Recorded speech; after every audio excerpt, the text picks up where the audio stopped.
கடவுளின் தேசம் என்று போற்றப்படும் இயற்கை எழில் கொஞ்சும் கேரளாவின் திருவனந்தபுரம் மாவட்டத்தில் உள்ள புகழ்பெற்ற அம்மன் கோவில்தான் ஆற்றுகால் பகவதி அம்மன் கோவில். இங்கு நடைபெறும் பொங்கல் திருவிழாவானது மிகவும் விசேஷமானதும் உலக புகழ்பெற்றதும் ஆகும். சபரிமலை ஐயப்பன் கோவிலில் எப்படி பெண்கள் அனுமதிக்கப்படுவதில்லையோ அதேபோல் ஆற்றுகால் பகவதி அம்மன் கோவில் பொங்கல் திருவிழாவின் போது பெண்கள் மட்டுமே கலந்து கொள்வார்கள். இங்கு கோவில் பூசாரி தவிர மற்ற ஆண்களுக்கு அனுமதி கிடையாது. எனவே இக்கோவிலை பெண்களின் சபரிமலை என்று கூறுவார்கள். கேரளாவின் மிகவும் பழமை வாய்ந்த இக்கோவில் எப்படி உருவானது என்பதை பற்றி தெரிந்து கொள்வோம்.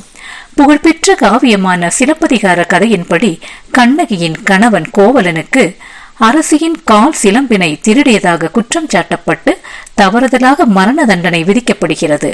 பாண்டிய மன்னன் சபையில் தன்னுடைய கணவன் நிரபராதி என நிரூபித்த கண்ணகி அங்கிருந்து புறப்பட்டு கொடுங்கல்லூர் செல்லும் வழியில் ஆற்றுகாலில் ஆற்றுகால் அம்மனாக தேவியின் வடிவில் கோவில் கொண்டதாக நம்பப்படுகிறது. மற்றொரு வரலாற்றின்படி ஆற்றுகால் பிரதேசத்தில் உள்ள பாரம்பரியமான குடும்பத்தை சேர்ந்த முதியவர் ஒருவர் அங்குள்ள கிள்ளை எனும் ஆற்றில் குளித்துக் கொண்டிருந்த பொழுது ஒரு சிறுமி அங்கு வந்து தனக்கு ஆற்றை கடக்க உதவி செய்யுமாறு அவரிடம் வேண்டினாள். ஆற்றில் வெள்ளம் வேகமாக ஓடிக்கொண்டிருந்ததால் முதியவர் அச்சிறுமியை தனது முதுகில் சுமந்து கொண்டு கரையேற்றினார். அச்சிறுமியின் தேஜஸை கண்ட அவர் அப்பெண்ணை அங்கே தனியே விட விரும்பாமல் அருகிலுள்ள தனது வீட்டிற்கு அழைத்துச் சென்று உணவளித்தார். அன்று அங்கேயே தங்கிக் கொள்ள சொல்லலாம் என அந்த முதியவர் கூற வரும் முன்பே அச்சிறுமி அங்கிருந்து மாயமாய் மறைந்தாள். அன்றிரவு முதியவரின் கனவில் உலகாளும் ஆதி பராசக்தியாய் தன்னை வெளிப்படுத்திய அச்சிறுமி தான் அடையாளம் காட்டும் இடத்தில் தனக்கு கோவில் எழுப்பி தன்னை அங்கே குடிகொள்ள செய்ய வேண்டும் என்றும் அதனால் அப்பிரதேசம் மென்மேலும் செழிப்படையும் என்றும் கூறி மறைந்தாள்.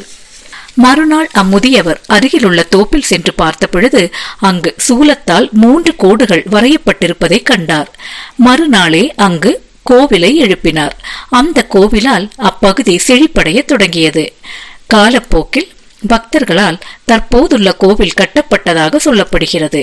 பார்வதியின் மறு வடிவமான கண்ணகியே கொடுங்கல்லூர் பகவதியாய் இங்கும் வந்து அருள் பாலிக்கிறார்.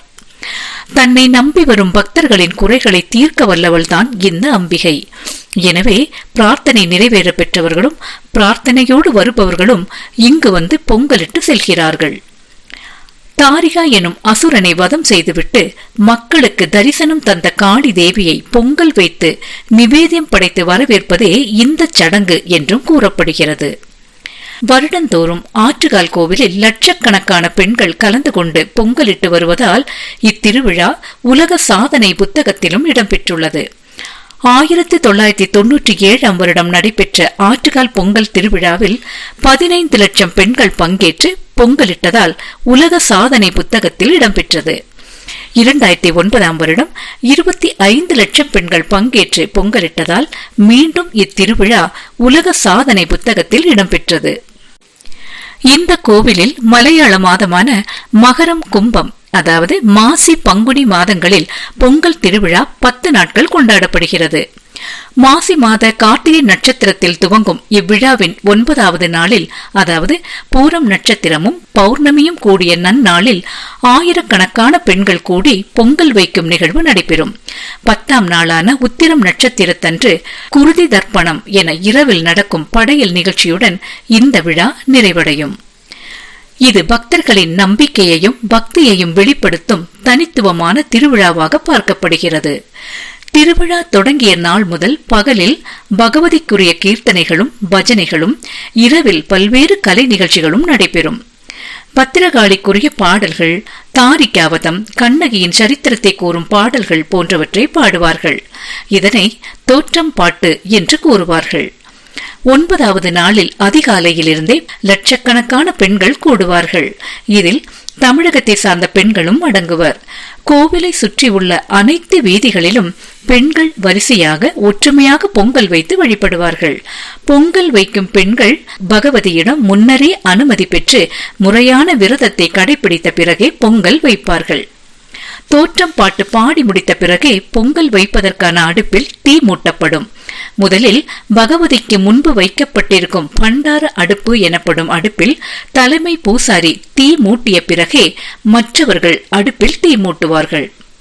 கோவிலின் தலைமை பூசாரி பொங்கல் வைக்கும் பெண்களுக்கு புனித நீர் தெளித்து மலர்களால் ஆசீர்வதிப்பார். பிறகு அழகாக அலங்கரிக்கப்பட்ட அம்மனை மேளதாளங்கள் முழங்க மணக்காடு எனும் இடத்திலுள்ள சாஸ்தா கோவிலுக்கு எடுத்து செல்வார்கள். அப்போது வழியில் நெல் மற்றும் மலர்கள் நிரப்பிய பானைகளை கொண்டு பெண்கள் அம்மனை வரவேற்பார்கள். கோவில் முறைப்படி விண்ணப்பத்தின் அடிப்படையில் தேர்ந்தெடுக்கப்பட்ட சிறுவர்கள் திருவிழாவின் 3ஆம் நாள் முதல் கோவிலிலேயே தங்கியிருந்து விரதம் மேற்கொண்டு பொங்கல் நாளில் குத்தியோட்டம் எனப்படும் நடனம் ஆடி செல்வார்கள். திருவிழா நிறைவுற்ற பிறகே அவர்கள் தங்கள் வீடுகளுக்கு செல்வார்கள். அதுவரை அவர்கள் திருக்கோவிலின் பொறுப்பிலேயே இருப்பார்கள். இது தவிர தாளப்புலி எனப்படும் தட்டில் விளக்கும் மங்கள பொருட்களும் ஏந்தி சிறுமிகள் வரிசையாக செல்லும் நிகழ்வும் நடைபெறும். திருவிழாவின் முடிவை குறிக்கும் வகையில் மறுநாள் காலையில் அம்மன் மீண்டும் கோவிலுக்கு திரும்பும் நிகழ்ச்சி நடைபெறும். இத்துணை புகழ்பெற்ற ஆற்றுகால் பகவதி அம்மன் கோவிலில் இந்த 2025ஆம் ஆண்டு மார்ச் மாதம் 5ஆம் தேதி புதன்கிழமையன்று துவங்கிய பொங்கல் திருவிழாவானது மார்ச் 14ஆம் தேதி வெள்ளிக்கிழமை வரை நடைபெற உள்ளது. விழாவின் முக்கிய நிகழ்வான பொங்கல் வைக்கும் நிகழ்வு மார்ச் 13ஆம் தேதி வியாழக்கிழமையன்று நடைபெற உள்ளது. வழக்கம் போல இந்த ஆண்டும் லட்சக்கணக்கான பெண்கள் இங்கு கூடுவார்கள் என்று எதிர்பார்க்கப்படுகிறது. இந்த பொங்கல் வைக்கும் திருவிழாவின் போது ஹெலிகாப்டர் மூலம் பூத்தூவும் நிகழ்வும் நடைபெறும்.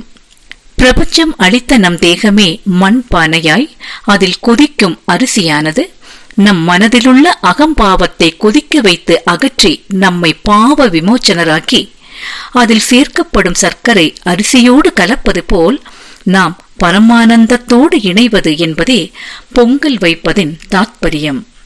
அன்னபூரணி தேவிக்கு மிகவும் பிடித்தமான நிவேத்தியமான பொங்கலை படைத்து நமது ஆத்மாவை பகவதிக்கு சமர்ப்பணம் செய்வதாகவும் இது நம்பப்படுகிறது. ஆற்றுகால் கோவிலுக்கு சென்று பொங்கலிட இயலாதவர்கள் தங்களது வீடுகளின் முன்போ அல்லது வீட்டின் உள்ளேயோ பொங்கல் வைத்து அம்மனுக்கு சமர்ப்பிப்பார்கள். இவ்வாறு பொங்கலிடுவதால் நம் வாழ்வில் உள்ள தடைகள் அகன்று நாம் விரும்பிய காரியங்களில் வெற்றி அடைவதோடு நிறைவில் மோட்ச பிராப்தியும் கிடைக்கும் என்று நம்பப்படுகிறது. தமிழக மற்றும் கேரளாவின் வாஸ்து கலைகளை இணைத்து கட்டப்பட்ட இத்திருக்கோவிலில் வடக்கு நோக்கி அமர்ந்திருக்கும் பகவதியை தவிர உபதேவதைகளாக சிவன், கணபதி, நாக தெய்வங்கள் போன்றோர் அருள் பாலிக்கின்றனர். காளி தேவியின் பல வகையான சிற்பங்களுடன் மகாவிஷ்ணுவின் தசாவதாரத்தை குறிக்கும் சிற்பங்களும் இங்கு உள்ளன. இவ்வளவு பெருமை வாய்ந்ததும் நன்மை தர வல்லதுமான ஆற்றுகால் பொங்கல் திருவிழாவில் நாமும் பங்கேற்று ஆற்றுகால் தேவியின் அருளை பெறுவோம். வளமோடு வாழ்வோம். நன்றி.